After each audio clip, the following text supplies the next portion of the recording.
Kamusta na po mga kabiyahe ko? So, nandito naman po tayo for another set of video tutorial. And this one, it's all about international ticket issuance. So, ituturo ko po sa inyo dito kung paano po mag-issue ng international ticket using yung ating biyahe ko platform. And then at the same time po, i-discuss na rin natin ng lahat ng icon under ng airline tab, as well as yung another product po na meron si biyahe ko na nandyan lang din sa inyong biyahe ko platform, sort of fair. But of course, before we proceed guys, I would like to inform you that biyahe ko is now an IATA member. And also, we have yung ating savers and then Amadeus that will help us to get the cheapest and competitive rates. So, ibig sabihin po na competitive na po ang lahat ng lalabas na rates sa ating biyahe ko platform. Kaya may panlaban na tayo sa lahat ng platform or kung anong mga system meron dyan sa labas. So guys, the power is on the tip of your fingers. All you have to do is just open your biyahe ko platform and you can start searching and finalizing your international ticket anytime. So ibig sabihin po na anytime, talagang kahit madaling araw yan, pwede na kayo mag-finalize ng international ticket on your own po with your biyahe ko platform. So before you proceed guys, kung meron po tayong any suggestions or concerns, i-comment nyo lang po yan below. And syempre, wag nyo na rin po kalimutan i-click ang like, subscribe, and notification bell para updated po tayo lagi sa video ni biyahe ko. Let's proceed with the airline additional knowledge. For the international ticket issuance po, meron tayong tinatawag na types of service or airline service. Number 1 natin dyan, it's si low-cost carrier or LCC. The second one would be full service carrier or FSC. For the low-cost carrier or LCC, most po sa route nito, it's Asian country. And then at the same time po, once na mag-issue tayo ng airline ticket under po ng low-cost carrier, ang kasama lang po dito, it's yung 7 kilo na hand carry ng ating pasahero. The rest po is hindi nakasama. Number 1 po dyan, it's yung Philippine Travel Tax po natin. Ang Philippine Travel Tax po is babayaran ng ating pasahero sa airport na. And then at the same time po, wala rin po itong kasama na check-in baggage, beverage, blanket, and snacks. So, ito po yung nagkakos kaya mura ang low-cost carrier airline. Best example po natin dyan, it's number 1, Cebu Pacific, Jetstar, Scoot, AirAsia. For the full service carrier naman, or FSC, kung ano yung wala sa ating LCC, yun naman po ang ino-offer ng ating full service carrier. Kaya po medyo costly or pricey ang ating full service carrier. Kasi po may kasama na po itong 7 kilo na hand carry, may kasama rin po itong check-in baggage, may kasama po siyang meal, beverage, and comfort such as blanket and pillows in the ticket prices. So kung ano po yung babayaran ng ating pasahero sa total ticket po nila, kasama po ang services na naka-indicate dito, as well as the Philippine Travel Tax na 1,620.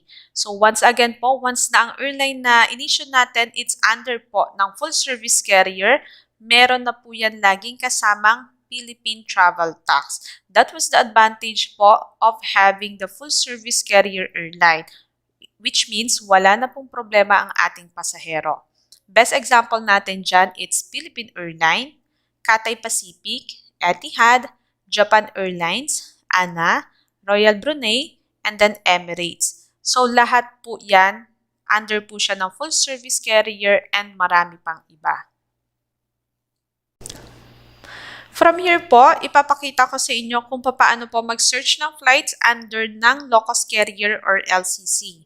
So from your biyahe ko platform homepage, pwede na po tayo mag-search ng flights using this form. Fill out lang po natin to. So, from one way to round trip, origin po, lagay lang natin. Destination, of course. And then, like I have mentioned po earlier, yung ating LCC po or low-cost carrier, most po sa route na to is Asian country or yung mga short journey lang po. Let's proceed with the departure date. Let's go for the Feb 25th. And then for the class po, we have here economy and business class. Let's go for the economy since naghahanap naman po tayo ng murang ticket. And then for the airlines po, if ever lang naman si pasahero may specific na airline na gustong sakyan, that's the only moment na itatype in natin dito yung airline na gusto nilang sakyan. So para po pagka lumabas po or nag-result na yung ating search, Cebu Pacific lang ang lalabas. Hindi na po kayo maghihirapan pa. If ever naman na wala po at naghahanap lang sila ng murang ticket, just leave it blank. And then for the passenger po, meron tayo yung standard restriction. So, 1 adult lang po tayo, 1 child, 1 adult, 1 infant. Yun lang po ang pwede natin i-issue dito. And then for the adult po, pwede tayo mag-issue up to 9 passenger. More than 9 po, considered na yan as group booking. So, kailangan nyo na mag-email kay help desk. So, let's just go for 1 adult and then search flights tayo.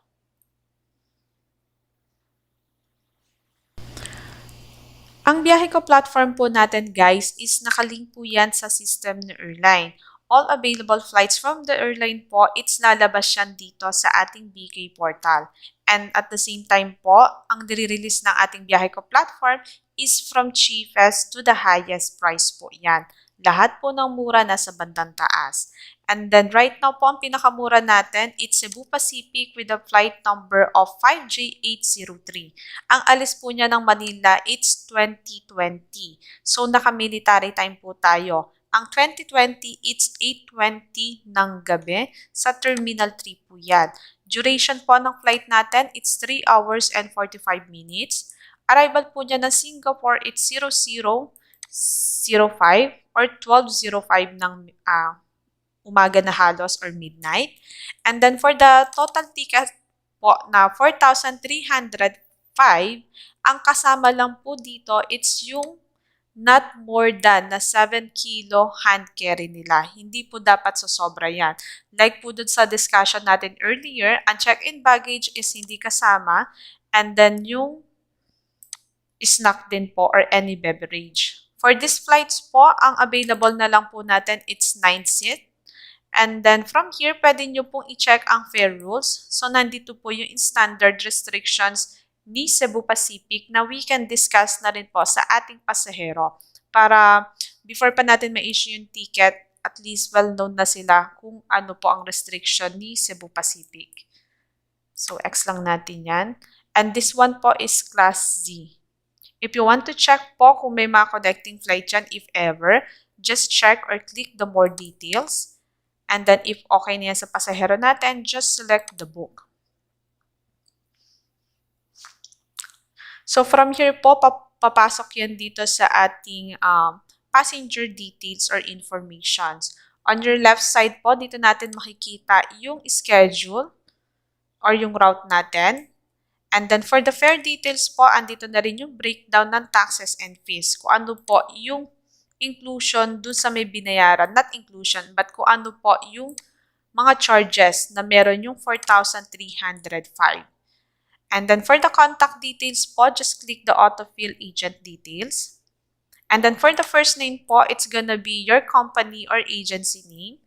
For the email address, it's a must na dapat po email address ng company ninyo or kahit po personal email address ninyo ang ilagay ninyo dito. And then for the mobile number po, it should be the passenger mobile number. For the essence of if ever na may changes po sa flights ng ating passenger, both of you can receive the notifications from the airline. And then for the passenger details naman, let's be careful with the title of Mr. and Miss, of course. For the first name po, just type in lang natin yung first name nila. Or before that po, please collect or ask for a valid ID of your passenger para yun po yung ipa-follow natin. Example, meron po silang second name, Maria Eniza. Kung ano po yung nasa ID nyo sundin natin. There are some people po na gumagamit ng Maria as in MA. And there are some na buo po ang Maria nila. So, may ganyan po. So, M.A. Aniza. And then, meron naman pong iba, Maria Luisa. So, buo yung Maria niya. And then po, no space is allowed po sa ating passenger details or sa ating biyahe ko platform. Huwag nyo na po siyang lagyan ng space. Hindi naman po siya required. And then for the last name po, best example natin, it's my last name, it's De Guzman. So may space po, supposedly yung aking DE space Guzman. But I have to input it like that, like one word, para po hindi ako magkaroon ng problem or concern pag na-issue na yung ticket. And then for the date of birth po, please take note to this one. Start po tayo sa year.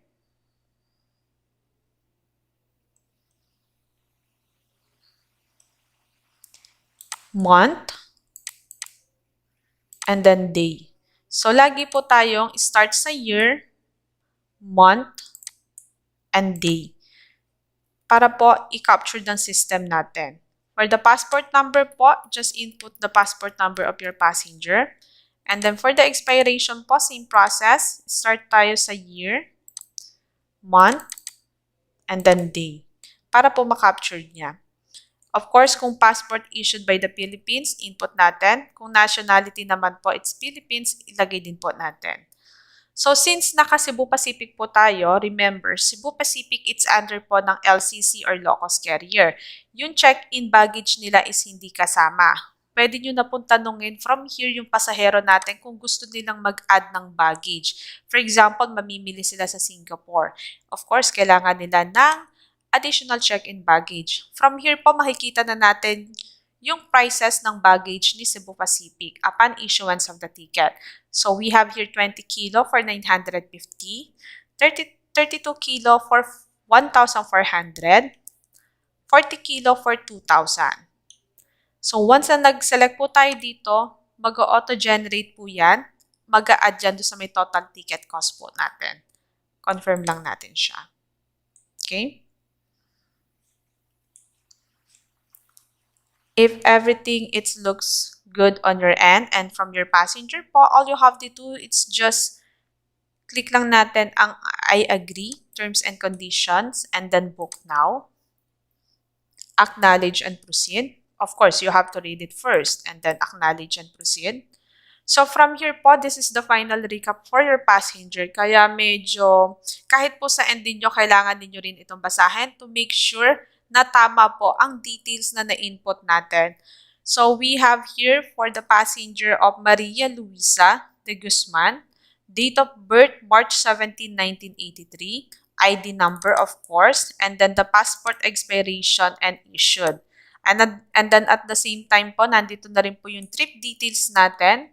Make sure na tama po yung route natin and then date. And then the fare details po, nandito na rin po yung breakdown yan. And then ang babayaran po ng pasahero natin, it's 5,255. Once na binook po natin yan, from here, magge-generate na po yan ng ticket where you can print it out and give it to your passenger. Please make sure po na nabasa natin ito, na-recap natin kay pasahero at kayo din po, na-recap ninyo para maiwasan po natin ang problema at the end of the day. Right? So, cancel. And then, let's go back to the home page. So, yan po ang ating LCC or low-cost carrier. So, we may now proceed po sa ating full-service carrier or FSC.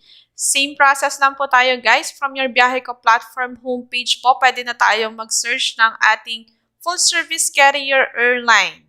So, yung full service po natin, most po sa route niyan, it's yung mga malayuang biyahe. Best example natin dyan, it's Manila to Europe, Manila to US. So, fill out lang natin yung form natin.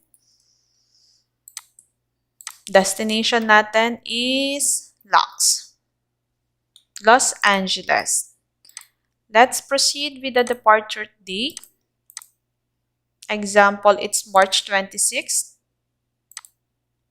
And then same process lang po for the class, economy and business class, as well as the airline. And then standard restriction natin, 1 adult, 1 child, 1 adult, 1 infant lang po tayo. From here po, pwede na tayong mag-issue ng up to 9 passenger. More than 9 po, it's considered na siyang group booking. You have to email na si ating help desk or yung ating gd@gicorpil.com. And let's proceed.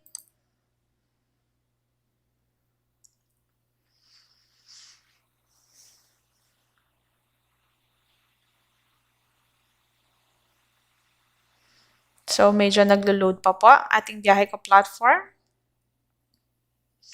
Same process lang tayo guys. From cheapest to the highest po tayo. All available flights that airline has, lalabas din po yan sa inyong mga biyahe ko portal. Kaya wag po kayo mag-alala. Right now po, ang pinakamura natin, it's through Korean Airline with the flight number of 624. Ang alis po niya ng Manila, it's 00:35 or 12:35 midnight. Sa Terminal 1 po yan. Duration po ng flight, it's 18 hours and 55 minutes. Dating po niya ng Los Angeles, it's 9:30 ng umaga. Since naka-military time po tayo, okay? Sa Terminal B ng March 26, 2022. For the total price of 37,593, kasama na po dyan ang 7 kilo na hand carry at saka yung check-in or pre-baggage natin na 2-piece po. And then, for the class po, we have class Q. For more details, just select lang po natin tong more details para makita po natin yung connecting flight ng ating pasahero. So from here, we have Manila on Terminal 1, 00:35 or 12:35 ng umaga ang alis on March 26, 2022. Connecting po siya ng Incheon International Airport. Arrival po niya doon, it's 5:45 a.m. sa Terminal 2 on March 26. Layover time po niya, it's 8 hours and 45 minutes. And then, alis po niya ng Incheon through Terminal 2, it's 14:30. So, 2:30 ng hapon on March 26, 2022. Arrival po niya ng Los Angeles, it's 9:30 a.m. ng March 26, 2022 po. Okay? If okay po ito sa pasahero natin, just select lang po natin ang book. Same process lang po tayo. On the left side, you can find your schedule or traveling schedule. Make sure na tama po yung naset natin na date and then destination. You also have here the breakdown ng ating fare details. Kung ano yung mga under po or kasama, taxes and fees na kasama sa 37,593. And then for the contact details po, autofill. For the first name po, it's gonna be your travel agency name or kung ano po yung pinaregister ninyo kay biyahe ko. For the email, it's a must po that it should be your company email address. And then for the mobile number, it's a must din po na for the pasahero dapat ito. For the essence of na kung meron pong notification ng airline, both of you can receive it po from email and then from SMS. For the passenger details po, since international flights po ito, make sure that you will ask a valid ID or a passport. So, be careful with the title, Mr. or Miss. First name po, same process. Kung may mga second name or suffix name, make sure na kung ano po yung nasa ID nila, yun ang ipa-follow natin. So, example, Maria Luisa ulit. And then, for the last name po, no space, De Guzman. Date of birth po, start tayo with the year. Always start with the year, guys. 1982, month, and then day. Passport number po, just input lang natin yung passport number nila. Example lang po yan ha, wag natin gagayahin. Expiration naman ng passport natin, start pa rin tayo sa year, month, and day. Passport issued, of course, and then nationality. If everything looks good with you and your passenger, just select the I agree terms and condition and then Yung pong block, it stands for reserve. And then book now, magbubook na po yung ticket natin. So let's proceed with the book. Make sure that you have read the disclaimer and acknowledge proceed. So from here, we are on the final recap. Please recap your passenger with their details, date of birth, ID number, passport expirations, and then issued by. Trip details, make sure that the trip is correctedly input po, na tama lahat siya dapat. And then for the details naman po, fare details, we have here yung inclusion ng binayaran nila or kasama nung 37,593. Yung mga taxes and fees po yan. Kung okay po yan sa pasahero natin, just select po yung book natin and then mag-generate na po yan ng ticket where you can print it out or send it through email po. So that's all for our international flights. Please always remember, no special character on the ticket issuance po. Meron tayo ditong, let's just go back with the passenger details, no? So meron tayo ditong iba, Ninya. Some people was using Ninya as Enya, right? So for the Ninya, pwede nyo i-substitute ang letter N as in Nancy para ma-input natin yan sa ating biyahe ko platform. Yung iba po ang ginagawa dito, kina-copy-paste. Please don't do that po. Kasi once na kinopy-paste nyo yan, even though na nakopid siya dito sa ating passenger details, the problem po is, pag nag-print na tayo ng ticket, nawawala yung N niya. Nagiging ina na lang siya. Yung N niya po nawawala, nagiging ganyan na lang siya. Kaya instead po na magka-problema pa tayo, kino-considered po or standard yan kay airline na N niya, it's for N, Nancy. Palitan natin siya. What else? So far po, yan lang naman sa ating international ticket issuance under ng full service carrier po. Let's go back to the home page. Since we were done na po sa ating domestic and international ticket issuance, we may now proceed po sa isa pang services na meron ng inyong biyahe ko platform, SOTO Fare. SOTO stands for Sold Outside, Ticketed Outside, which means that you purchase your air ticket from country that does not fall in your path of travel. For example po, nasa Philippines kayo and then ang point of origin ng bibili ninyong ticket, it's from Beijing going to Hong Kong. So from Philippines po, pwede na kayong kumuha ng ganong klaseng ticket or pwede na kayong magpa-issue ng ganong ticket. It's what we call SOTO Fare po. Sold outside, ticketed outside. Binili po sa labas ng country kung nasaan po kayo and tiniket din po siya outside of the country where you were in po. Alright? So, yung pong issuance po nito is same process lang po ng ating domestic and international flights po. So, from here, all you have to do is just click lang natin ang SOTO. And then, from this box po, same process lang tayo. We can start searching yung specific route na gusto natin. So, from one way to round trip. Origin city natin, let's proceed first dun sa domestic flights ng China. So, let's go for Beijing. Destination po natin is Ningbo or NGB. And then, departure date po.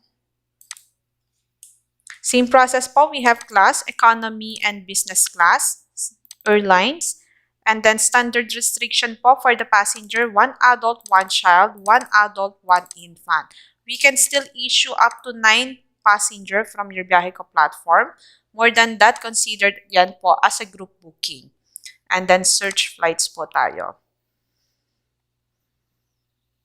So, from here po, ang ika-capture ng system natin, lahat ng available flights po dito sa domestic flights ng China. So, we have here po from Air China with the flight number of CA1541. Ang alis po niya ng Beijing is 13:55, which is 1:55 po ng hapon, on December 31, 2021. Duration po ng flights, it's 2 hours and 25 minutes with 0 stop, of course. dating po niya ng Ningbo or NGB is 16:20. So it's gonna be like 4:20 ng hapon on December 31, 2021 with a total ticket cost of 13,392. Inclusion po niyan, it's 7 kilo hand carry lang po.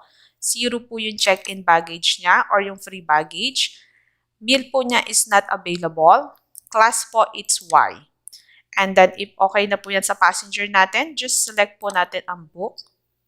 So, ito po yung domestic flights ng China. So, from the left side po, makikita natin, alright, so we have the fare alert. Your final pricing amount is changed due to the recent update on the airline host server. Showed fare po is 13,392. From 13,000 po, bumaba siya, naging 13,244 na po siya. Just select lang natin yung yes to proceed. So, ibig sabihin po, mas nakamura pa tayo. So, from your left side po, nandito yung ating traveling schedule. Make sure na tama po yung na-input natin. And then, yung ating fare details, of course. Contact details po, same process tayo. First name, it's gonna be your travel agency name. Email address, it's your company. Mobile number is for the passenger. The essence of that, it's for both of you can receive any notifications from the airline through email and then through SMS. And then for the passenger details po, of course, be careful na lang tayo lagi, Mr. or Miss. It's a must na makakuha tayo ng valid ID ng ating pasahero. Lalo na po kung foreigner yan. So, for the first name po, bawal pong any special character. Space, considered as special character po yan. Lagi pong one word na lang ang ilalagay natin. And then, for the last name po, same process, no space. Date of birth, start po tayo sa year. Month. And then day. For the passport number po, make sure na nakita ninyo ang passport nila at tama ang inyong passport number na nilalagay. Same process for the expiration ng passport. Year, month, and then day. Passport issued and passport national. If okay na po ito sa ating pasahero, just select po natin ang I agree terms and condition. And then same process, block po stands for reserve. Book now stands for i-go through na natin yung ticket. Make sure na nabasa po natin itong disclaimer. Acknowledge and proceed. So for the final recap po, i-final recap natin ang ating pasahero kung tama ang spelling ng kanilang full name, tama po ang date of birth, tama ang passport number, expiration, and then issued. And as well as with the trip details, of course, kung tama po yan. Fare details po, you can discuss this one para sa inyong pasahero. Ang total po na babayaran nila, it's 13,244. And then, book. Once na ma-select na natin ang book, mag-generate na po yan ng ticket where you can print it out or send it through email sa inyong pasahero.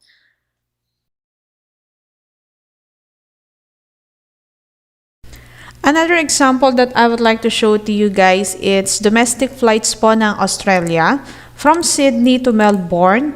Departure date po natin, example, January 27 for one passenger. Then let's go for search flights.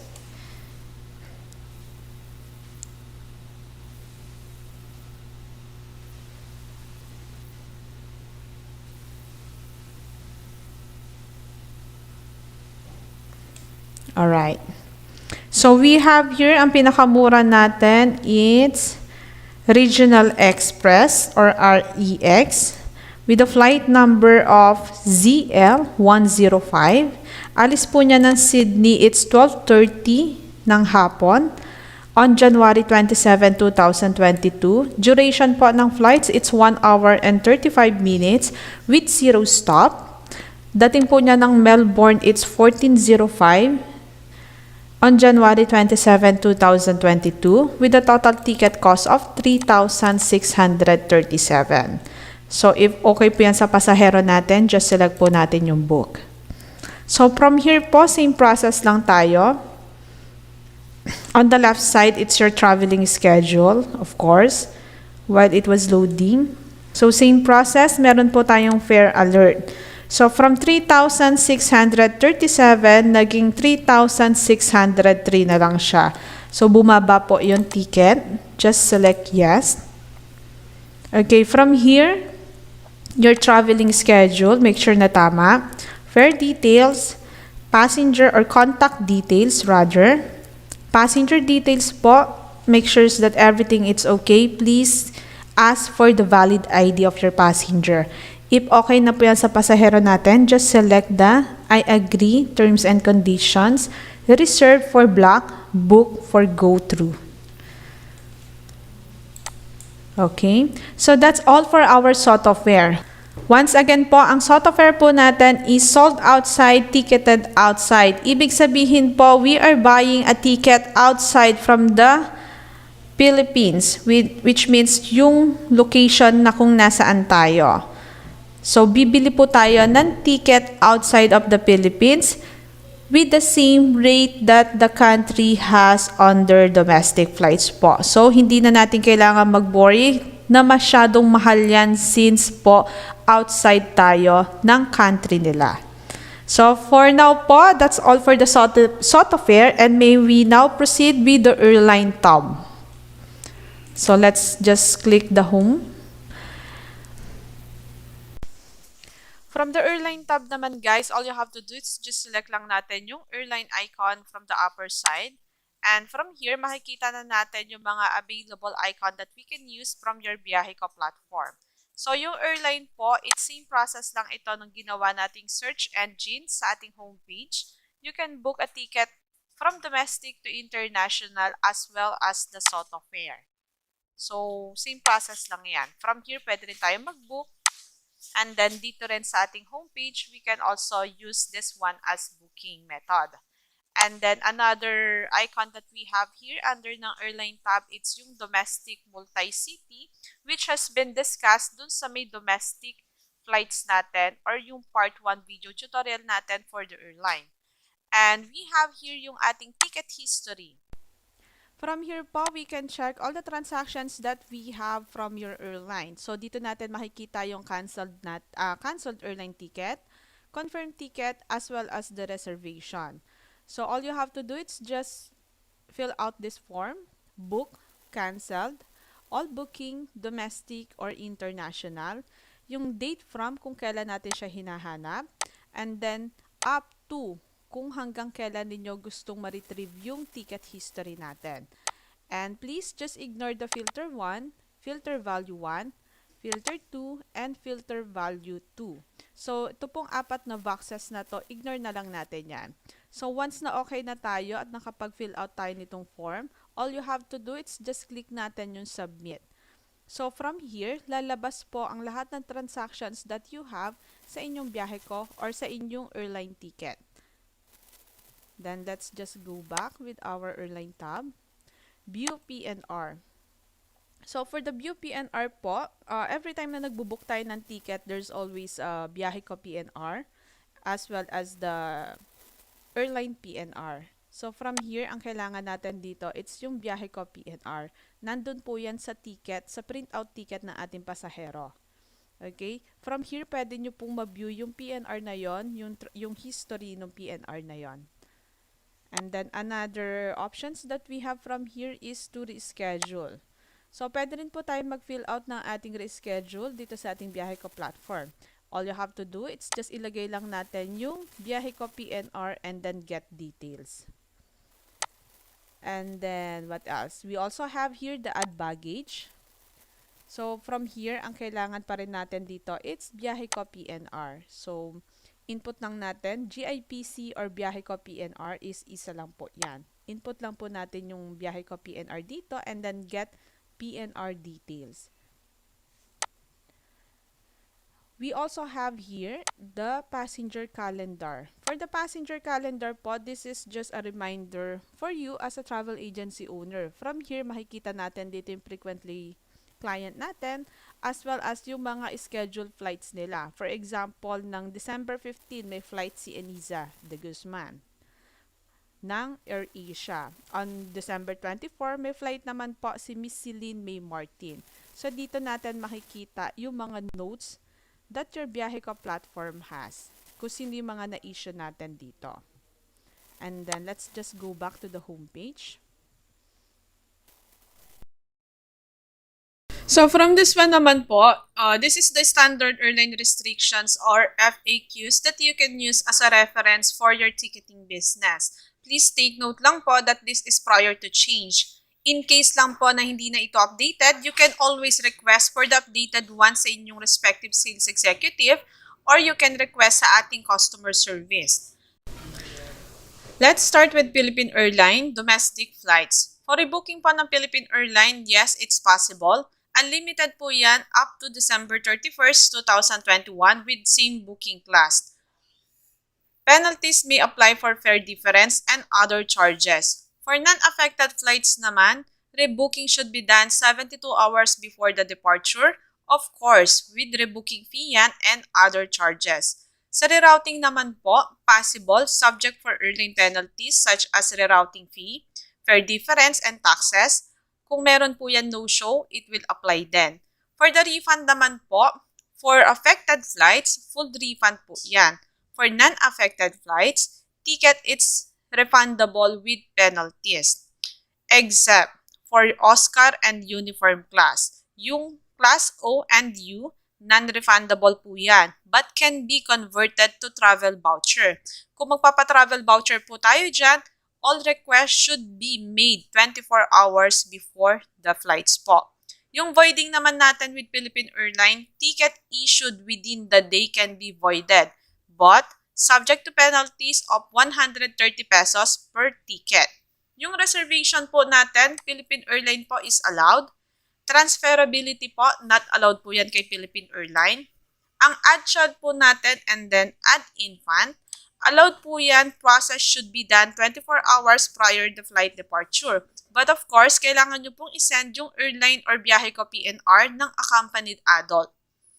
And then for senior citizen po natin, possible po yung issuance nito sa inyong biyahe ko platform. Kung magre-request naman po tayo ng back-end issuance, make sure that you will send also the OSCA ID of your passenger. This one, it's for the domestic flights lang po yan. Pero, like nga po nang na-mention natin, senior citizen can be issued sa biyahe ko platform nyo po. Please always collect the OSCA ID for your reference po.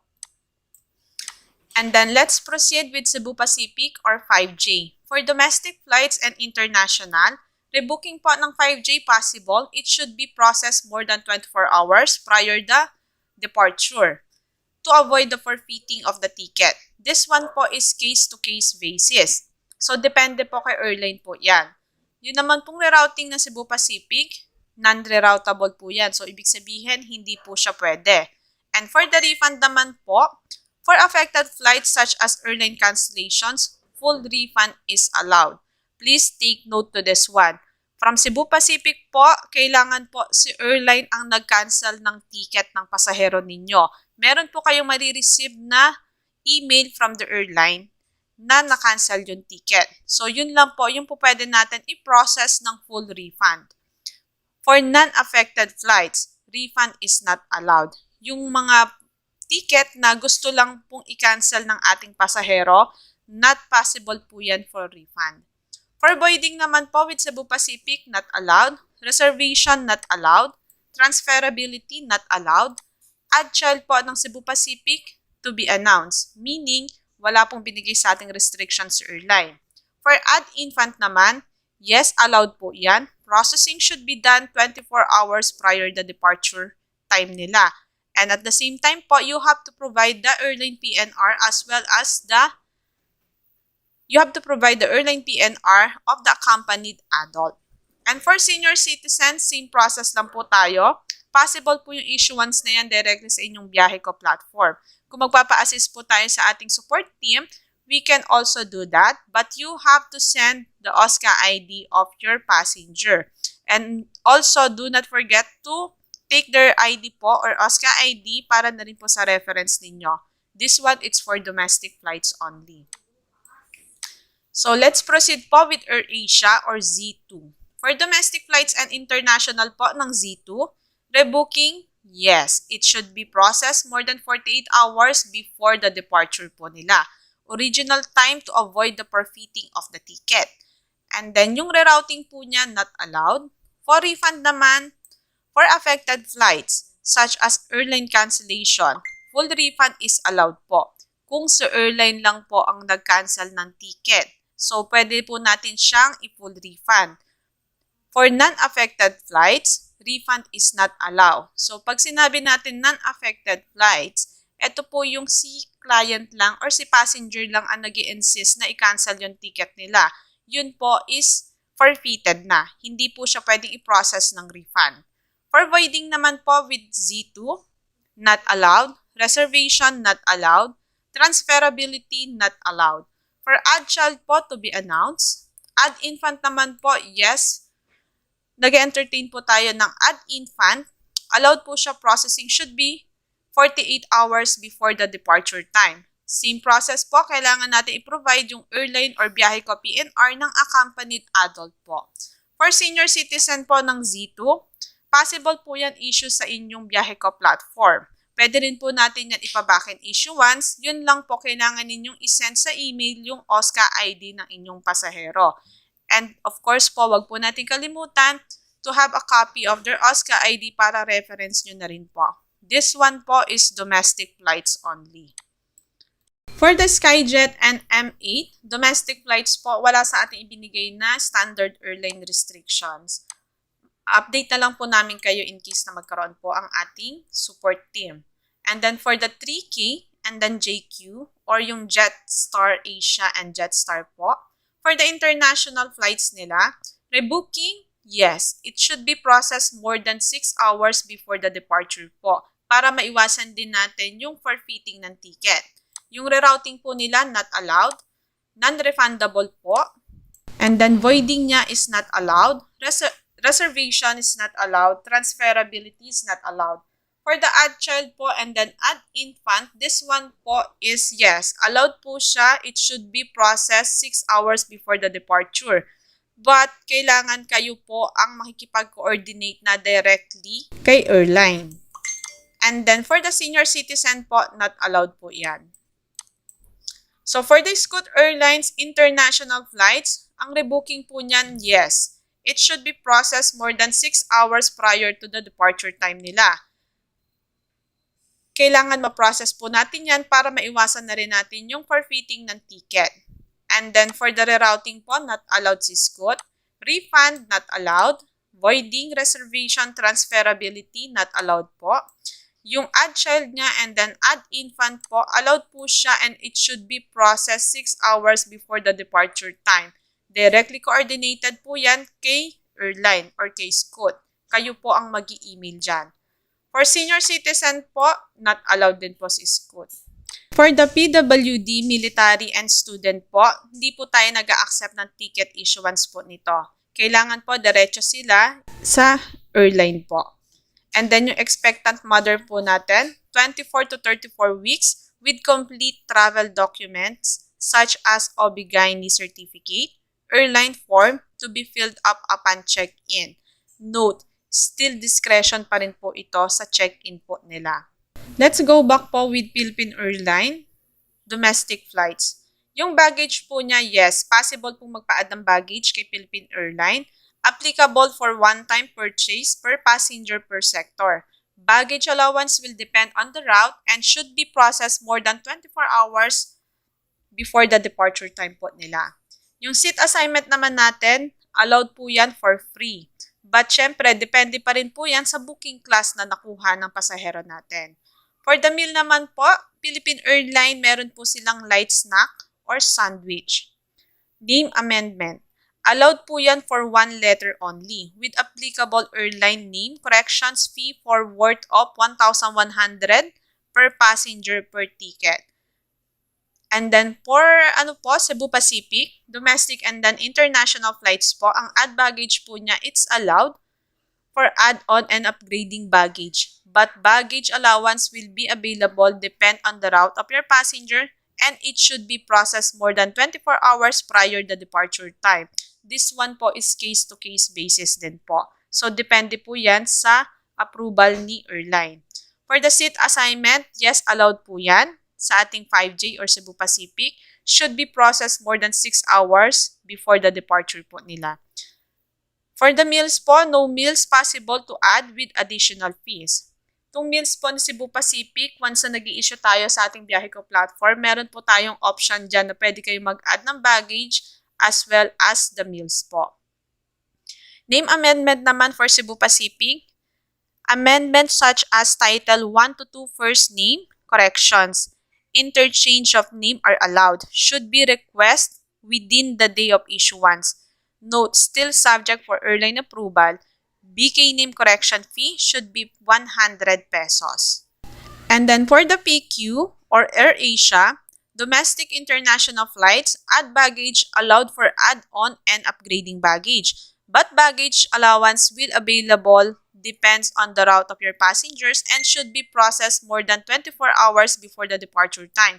This one, it's case-to-case basis. Since seat assignment should be processed more than 48 hours prior the departure time po. Yung meals po natin, no meals po ito, but possible pa rin po tayo mag-add. Meron nga lang po siyang additional fees.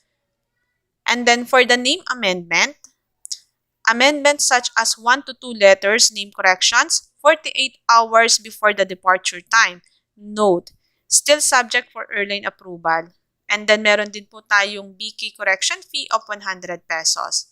For M8 or Skyjet, wala pa rin po tayong standard restriction na binigay nila.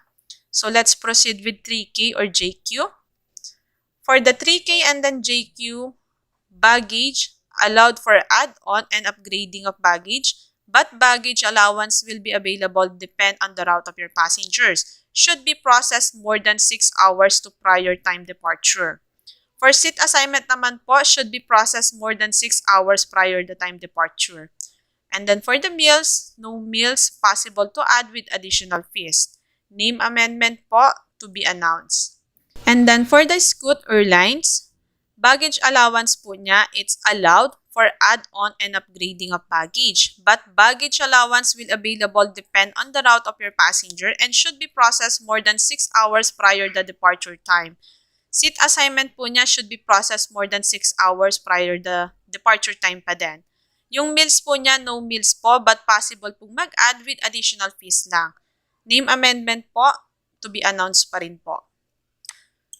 So far po, this is the standard airline restrictions na updated po na hawak ng Biyahe Ko. In case lang po na magkaroon po kami ng bagong standard airline restrictions, we will provide you po or you can request to your sales executive and then our customer service para po updated din po kayo. You can use this one as a reference po para sa ating ticketing business. Just in case lang po na magkaroon tayo ng concerns at kailangan nyo ng assistance, you may always seek for the assistance of our customer service through creating a CBR or callback request, or you may send us an email. For the email assistance po, you may send us an email sa helpdesk@gicorpil.com. Make sure lang po na correct po yung spelling. Ang ina-assist po ng help desk, it's domestic international ticket concerns such as cancellation, voiding, rebooking, rerouting, filing and follow-up ng refund, bills payment, mobile recharge, and platform error. For sending an email sa ating helpdesk@gicorpil.com, kailangan po ganito ang content ng ating email. So, terminal ID, it's a must. Registered business name. Subject po natin, refund, rerouting, rebooking, cancellations, and add baggage, which po. Of course, yung airline PNR natin. And always copy your respective sales executive for follow-up. Kung subject po natin it's rebooking, kindly indicate na rin po yung new travel date ng passenger natin. And for the schedule naman po ng ating support team, flight and help desk Monday to Sunday, 7 a.m. to 9 p.m. Top-up schedule Monday to Sunday, 9 a.m. to 6 p.m. Ferry, Monday to Friday, 8 a.m. to 5 p.m. Callback request or CBR, Monday to Sunday, 7 a.m. to 9 p.m. Hotel and packages, Monday to Saturday, 9 a.m. to 6 p.m. Sales, Monday to Saturday, 9 a.m. to 6 p.m. This one po, it's Manila time. So, ito po yung pina-follow natin ng working hours po ng support team as well as from the Biyahe Ko employee po. And that's all for this video tutorial. For any concerns and clarifications, you may leave us a comment below or you may coordinate it with your respective sales executive. Thank you so much and have a blessed day po.